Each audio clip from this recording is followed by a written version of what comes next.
Yolanda M. Smith. And we're here to talk about two things: transitional, going from a job of 3 to 4 figures to entrepreneurship, and also about branding. This is such an important subject, ladies. We all got to get on the ball game with this. So, Yolanda, tell us a little bit about this, your transition. Wow. You were in corporate America. Yes, absolutely. Okay. I spent my career in corporate America. How many years would you say? Probably 30 or something. Yeah, we won't date ourselves. You started when you was in high school. Yeah, that's right. That's right. I was 12. But yeah, I spent a great deal of time there. So being very structured, doing what I was supposed to do in most cases. I was a little feisty though.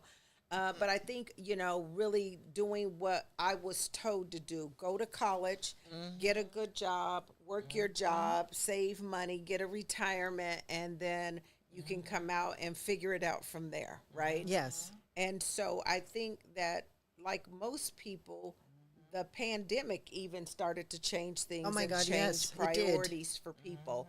But for me, it happened a little bit before that, and I knew, based on a situation that I had experienced, that I really wanted to be the boss of me. I really was struggling because I just felt like I had so many gifts. I felt like at certain points I was dimming my light so that I could fit in. So, in my world as a personal branding coach and business strategist, we call that code switching, right? When you're not being authentic.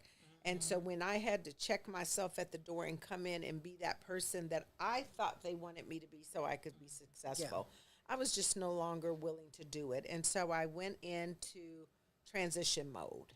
And I just want to interject something, because our listening audience could be that Gen Z, that millennial, and us baby boomers, kind of, sort of, right? Yeah, right. Boomers, we're and I once did a training that taught us all how to work together, because you mentioned a pension, and I don't know who the genius was that created 401ks, but they don't understand why we would have the mindset to go to college, find a good job, and stay on that job. That's right. And so you could get that pension. Right. So now they're in a different space where they can shift and take their 401k with them. Do you find that that's more beneficial? It allows much more flexibility. Okay. That absolutely, and you see it, because I think that generation and the generations to follow are not going to be as tolerant of some of the things that we would put up with just because we felt like we needed to stay. I mean, I'll call them the golden handcuffs. Okay. And you would be afraid to leave because, if you left that money behind. So just for the younger set, that pension is when the company puts up money on your behalf so that when you do retire, you can then have access to that money, whether it's in a monthly installment or whether you can take it all at one time. But either way, but they hold the strings to that money, and they can tell you how long you have to work, how long you need to do certain things, what age you can retire and things you like felt that. that you had to be tolerant of so many things. Yeah, and especially if you were close. So say you had worked there for 15 years. Are you getting ready to throw away 15 years in a pension when, so a lot of people got stuck. And I found that there were so many people miserable in their jobs. Now, I have to admit, I didn't mind moving. Right. But then there was that point in my life where I said, you can't keep moving. Right. You had to squat. And that's when I went to Eli Lilly, and I did 15 years there to just finish out the career, because I just felt like I couldn't keep moving, not if a pension was involved. You said a couple of words that kind of stuck with me as you were in the beginning, and you were describing in this transition. You used the word, creation, like creative, more gifts. I think it was where you used gifts. I realized I had more gifts. And you used the word, I wasn't no longer being authentic to myself. How did that play out? So in your transition, the gift part, and I'll tell anybody this: we have gifts and talents that we don't necessarily leverage or use, right? So if you are in a role and that role requires certain skill sets, those are the skill sets that you are exercising at any given time. And this is why branding is so important. And I know we're going to bring it in. But if you're not helping people understand that there's more to you than just this here, then they don't even know how to tap you on the shoulder for the things that they may need and you can provide, right? So it was doing the things that I felt like I was told to do that they thought I was good at, even though there was so much more here. So that's where the kind of gift thing. And so how I had to let that out, because when that's in you and you're passionate about these things, you had to find other outlets. So what I ended up becoming was that leader at Lilly, not the only one, but that leader at Lilly who did a lot of mentoring, a lot of coaching, you know, for other people that were coming into the company. That were coming in so that I could kind of, what I didn't have, make sure I gave to them, you know, that sort of thing. So I think that's where the gift part came from. And the other part of the question I forgot. See? It's the authenticity, you know, because you're talking about transition and those words kind of like, you know, hit me here, like that's part of what moved you out. Yeah. And so for me, it was that came a little later in life because there were ebbs and flows. There was a point where I felt like you had to act a certain way, okay? Then there was a point where I thought they gave me some autonomy. I could really be me, but then somebody snatched it away. And when they snatched it away, it was one of those things like I almost felt like you were telling me, not so fast, girl. Stay in your place.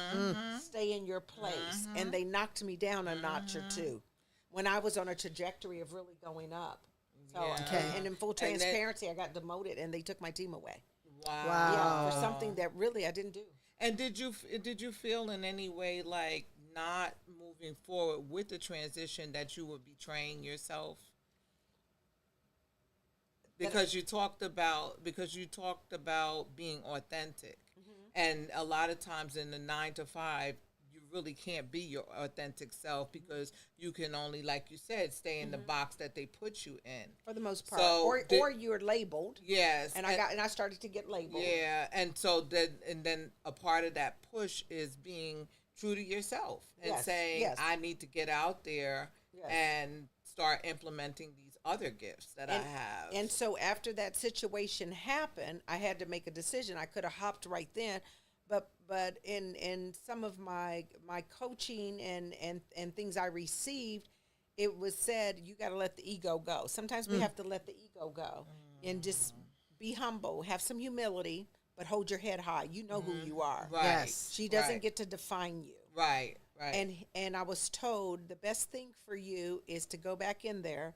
And you said you wanted to start this business and allow them to help you with to fund your business, because that paycheck could help to fund the business, and then create your transition plan. So I knew, now this is interesting. So I had a transition plan, and I knew my transition plan was going to be 2026 out. Guess what? It ain't 2026 yet. And I'm out. So how long you been out? Almost 2 years. Wow. I'm out. So now that you're out, and obviously you're just out here, this is like great news. What were the fear factors? And obviously you got here, so something moved you, like you know, we've learned that from you, but what were those fear factors? There had to be some. Well, it was fearful because when I look back today, and I'll be very transparent, when I look back today, I should have left in 2018. I should have left.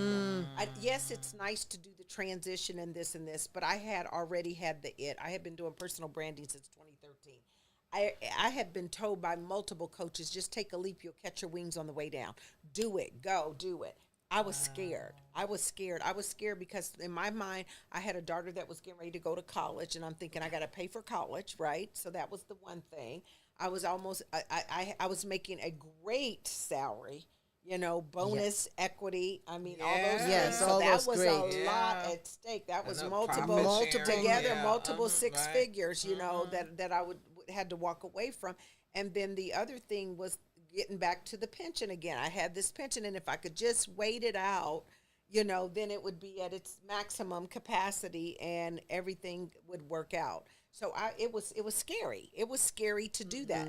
So I made the decision, though, that I have to be ready. That's the one thing that 2018 incident taught me is you have to be ready. Okay. You have- Okay, but I see a ring on your finger. So Yes. So So I am married. yeah, but so was that a joint decision when you would leave? And It had to.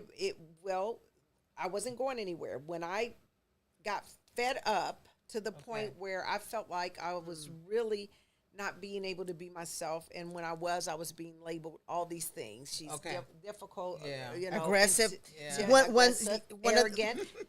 Alpha women, financially independent women, alpha women are known as aggressive, inappropriate. That's what All of that. All of that. Yeah. All of that. It just came out of nowhere. I had gone my whole career and nobody ever said those things about me.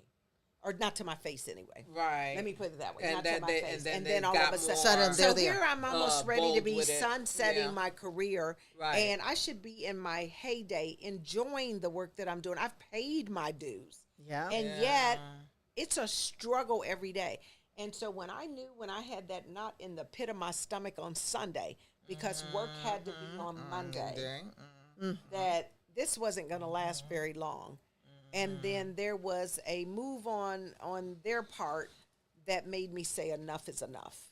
It was a move on their part, and I have to be careful because I'm under contract where I can't say a lot of things. Right. But there was a move on their part, and that was when I was like, I did that Whitney Houston, hell to the no. No, that we're not getting ready to do. You're not going to go there. I'm not playing by your rules anymore. Yeah, most people have heart attacks on Monday morning. And you could stress yourself, and that's the thing that I thought about. Is it really the money, or and here's the thing, the day I decided to retire. The day I hit that button to say retire, when I tell you, I felt like the world lifted up off of me. Wow. And the freedom that I've experienced since then, I cannot put it into words, which again says, what is your biggest regret? That I didn't do it sooner, that I didn't believe enough in me to do it sooner. So the conversations, again, you're not single, so the conversations that happened between you and your husband. This is interesting because I think he knew that I was dying inside. I think he knew. And he wanted to be extremely supportive. And he said to me, you can do it. Do whatever you feel like you need to do. He was supportive. Now, here's the reality. Okay, let's talk. That was the supportive. words. But we're so used to these huge incomes, and all of a sudden, we're both, In hindsight, based on something he had said to me one time, he had likened me to someone that he had worked with, who had sort of quit and regretted it. Right? Yeah. He had likened me to that. And I was so devastated because I thought he was really supportive. And I think for him, the income loss was so scary. But if that man was sitting right there, he'll tell you I didn't miss a beat. Wow. When I hit that button, within 3 days, I had 3 contracts. Wow. It was just meant to be. 3 people. They were waiting on. It was waiting on you. I just on the feel branding. like that's the whole spirit. Yes, it was in the branding and coaching space, and then the speaking and things of that nature. So, but I cannot lie and say it wasn't scary. I was one that I would have to tell you I allowed fear to hold me back. And I didn't make that decision because, again, the belief that I was brought up with is that you go to school, you get a job, you stay on that job, you get a pension, you do this. That they teach us, they train us to be laborers like that, and not independent thinkers either. See, think about it. When you've got me that way, you don't allow me to think for myself. You tell me what I should be thinking, what I should be feeling. Right. And so my feeling now is that I tell people, you don't have to go that route if you choose not to. But at least make the decision. Because what were we doing? We were trying to make our parents happy and proud. Yes. We were not doing it for us. Ourselves. We were living the life that they wanted and chose for us to live. That's it really is interesting that you would say that because my parents are entrepreneurs. They were the first black business owners in Hoboken, New Jersey. And my dad had his own trucking for 18 years, and then when they retired, they both started their own businesses in Florida. But they didn't raise us to think entrepreneurship. You went the traditional way. You went the traditional way. Which is a lot. So I'm actually also an entrepreneur. And see, here you are. You're used to getting up in the morning. You go in, you clock in. There's a structure at work. You go in there, they tell you know what you're supposed to do, and then the time that you clock out, and then you go home. And then at the end of the month or every 2 weeks, you get your check. Yeah. Entrepreneurship, it doesn't work like that. Entrepreneurship, there's no clock in, there's no clock out. Yeah. Discipline. You have to have discipline. Yeah. So how, and then not only that, like one of the things I learned is there's things I am really good at, and there were some things I was not very good at. And boy, like my diploma and everything in the teaching world or in the therapeutic world. But it was requiring other tools. Yes. So tell me. Yes. I am right there with you. Yes. Tell me, what is that like? What are the tools that you didn't have? So, and what you faced? First of all, I have to be fully honest and say, I came out, I did seek and get a coach, but I was not coachable. I was so successful in the realm of what I did, and I was in leadership, for senior leadership for years. You know what I mean? Yes. So I was running the show. And so to come out and then be told to do certain things, I'm looking like, I'm not getting ready to do that. I wasn't coachable. And I had to be transparent and take a deep look inside and say, okay, but it's not working for you. So it's right. So like they asked, how's that working out for you? That's right. So corporate was think about it. They've already got the processes and everything in place for you. They will tell you the playbook, give you the playbook. Here's what you have to do. Entrepreneurship, there's no playbook. No, there's you none. You got to go figure that thing out, right? And if you don't figure it out, what you're going to do is end up always working in the business versus on the business. And I don't want to be working all in the business. So one of the things I had to do is figure out what was it I was going to suck at. That's what I said. What am I going to suck at? Those are the things I'm not going to do. Okay. And I had to find my who. You know, initially I had to go pay and get coaching first, though, because you got to know enough about it to know if it's not done right. Okay. Right? Okay. Right? Okay. So I did. I had to pay. Thousands and thousands of dollars. Get coaching on how to do Facebook ads and social media, how to do this over here, what platforms do you need over here. And I went through, at one point, I probably had $10,000 worth of platforms, and I didn't know what was working with what and what I was doing. Oh, my God. That sound familiar? Oh, my God. It's so familiar. And then as soon as you learn somebody brings up another one. And it took me 3 coaches in a different programs to figure out they will advise you on what they're comfortable with. Yes, it has nothing to do that yours was wrong. It's just what they know. use. Well, and they so know. They can't teach you what they don't know. Switching and pipping and doing all that, you know. So it was part of that. And then once I was able to settle down and really get clarity on where I wanted to go, because that's one of the important things. We can be super talented and can do many things. But at the end of the day, you got to keep the main thing the main thing. So that you can make money and start creating income so that you can scale. That's critical, right? Yes, it is. And they kept saying, and I had one guy that works with me, and he would be like, you got to get clear, Yolanda, this is too much stuff. I know I want to do this, I want to do that, I want to do that. And to this day, he just shakes his head at me, you know, because I still have a lot of stuff. But it's more structured than it ever has been. And it's streamlined so that now it at least makes sense. At one point, I was running coaching programs. I had a 45-day, a 3-month, a 6-month, a 9-month, a 12-month, a group coaching of this. I was running myself ragged. Think about it. You're running yourself ragged. No, and it still goes back to those mentors and those coaches that are out there, that one does this, the other one does that, and they say they do this, now you're going to do that, and it still goes back to that causing. But then it's building up your own confidence and your own abilities to make some decisions. Very true. And then also you got to check in. You got to check in for good coaches, because there's a lot of coaches. There's like coaches and coaches and coaches. And that's anyone can become a coach. And I pull receipts, especially when I'm trying to teach people on how to create multiple streams of income and stuff. Sometimes I just have to pull it up and show them the money. You know what I mean? Right. So that they understand you're talking to somebody that's done it. Right. I don't disrespect anybody that's got certifications and training on. That's all well, but until you've done it, until you've been in it, until you've got stories that you can tell and show how you were here, went down, and came back up. Yeah. You know what I mean? Yes. Those are the people that I like to coach with. I mean, I'm happy that you're certified, but that means you took book knowledge, you went in and you learned the process. But how does that really work in real life? In right? real life. That's what's important to me. Practicality. Application. So, And everybody became a coach after 2020. Yes. oh my God, yes. Yes. That's what we all went online. Yes. Right? So We now, all- what are you going to do to figure out money? I'm a coach. Right. I'm a coach. Right. Okay. Well, what you coaching? Yes. So tell me. Yeah. Who, you and know. for a while, I'll be honest with you. For a while, I stopped even, and I went through extensive training and utilized the things that I knew to do it. But for a while, I stopped, even mentioning it because, everybody was becoming a coach. And I tell people to beware, and I tell them, check me out. You need to vet me like you vet someone else. I mean, and here's the thing. Even if you have the capabilities to do it, doesn't mean we mesh. Right. Very true. There has to be chemistry there, too. between their two. Yeah. So again, let's. Okay. I want to. I know we can 'Cause we just can get off track. Yeah, we can get ourselves some Yeah. wine here and just have a good time. Yes. But we want to be fair to our Night to our out. listeners right here. So, Right.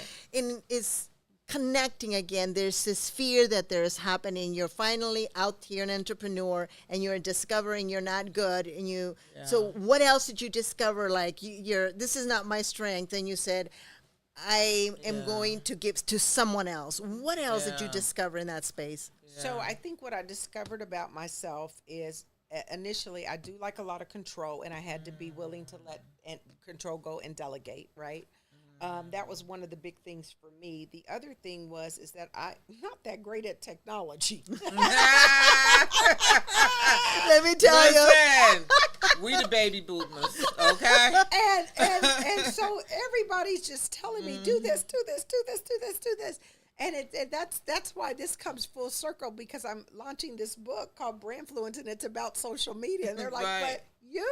I said, you know what? I got to tell people. I got to tell them Right. the reality of it. Yeah. That this is not an easy thing to do. That's See, right. everybody's making That's it right. look easy. I'm They telling are. you, They don't are. waste your money on Facebook ads until you're making at least $10,000 a month. That's You're right. going to be just throwing sand in the ocean. That's Yes. it. Just a morsel of sand. That's like giving a whale a Tic Tac. Yes. What is Yep. that going to do? You know what I Yes. mean?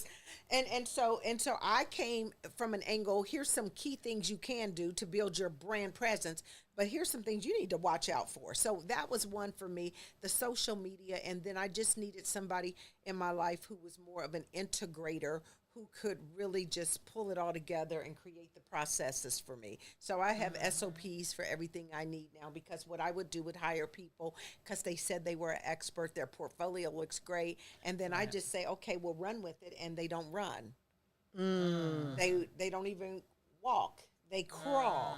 Because then now I feel like they're wanting to be told every single thing to do, and that's not what I wanted. I wanted an expert that I can't tell you to do what I don't even know how to do. But what we had to do is figure out how to put processes and systems in place so that if I can turn that over to you, this is what good looks like in this organization, Okay. in my organization. Okay. Right? Okay. This is what good looks Okay. like. So anybody can come in and follow the steps The to be SOP. able to do it for the most part. So those were some of the things that were key for me if I plan to actually scale the business. Now, the challenge with that for me is I like mixing it up.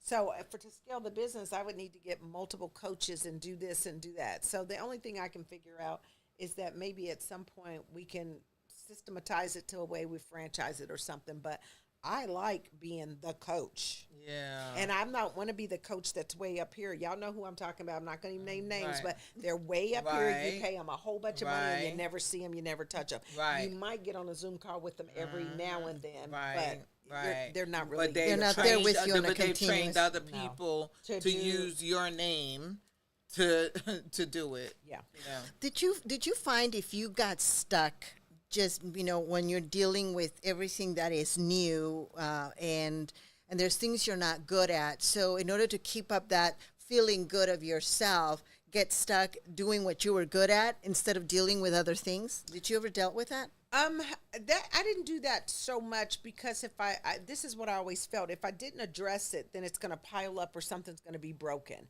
And since I kind of went cold turkey, remember my out date was 2026. I came out January 2023. So it's been, what, a year and a half? Maybe not quite 2 years, but a year and a half.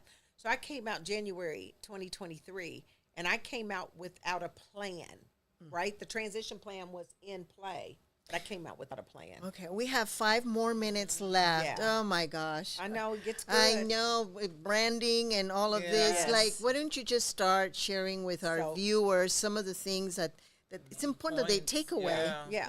So this is how I feel about it. If you're looking for that what's next, that's what I call it, your what's next. What is that what's next? It can even be a side hustle while you're still working in corporate. You can be working to transition to get out of corporate, or you may be willing to take that leap of faith and say, I'm done, I got to go. Regardless, your brand is critical. You are the brand, and you've got to be very strategic and intentional with the brand.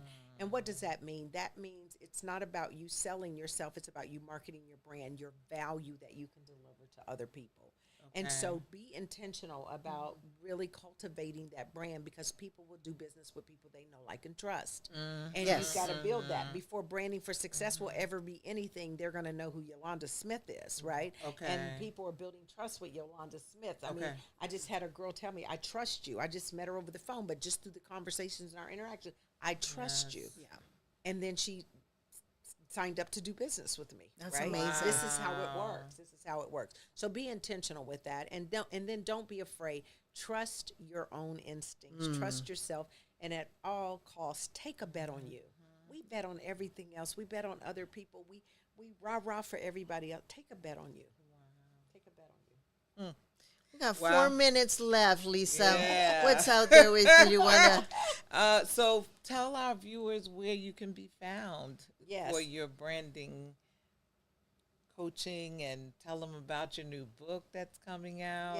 Yes. So I can be found at yolandamsmith.com or brandingforsuccess.com. That's the number 4. And all of the social media channels, I'm at Branding for Success. Again, the number 4. And you can just link up with me. I'm always giving tips and updates and things like that. I believe in adding value. Yes. I really do. I put myself out there so that I can serve and help people to do that. My new book, Brandfluence, it's coming out August 17th is the release date of it. I don't know when this will air, but if it's beyond that, hey, it's there. So can you give us a little snippet? Yes, Brandfluence is about igniting your brand power on social media, so that you can have results and revenue. And so it's really recognizing the fact that we're in a digital environment, and we must engage. We cannot be afraid. We've got to put ourselves out there. And we've got to really build the connection so that we attract people, not chase people. There we go. Right? I love that. We got 2 minutes left. Yeah. But that's so important. And so I give people, I take them into the world of social media, literally a chapter on Instagram, LinkedIn, Facebook. Then we talk about Twitter, Threads, TikTok, some of the new things, and really give them practical tips on how to be successful on these channels and how do you show up in this space and be successful and earn and monetize, right? It's so interesting as I'm here. Now I'm creating a whole bunch of other questions that we can't ask anymore already. Oh my goodness gracious. So this has been another great episode of Different Voices. Good job.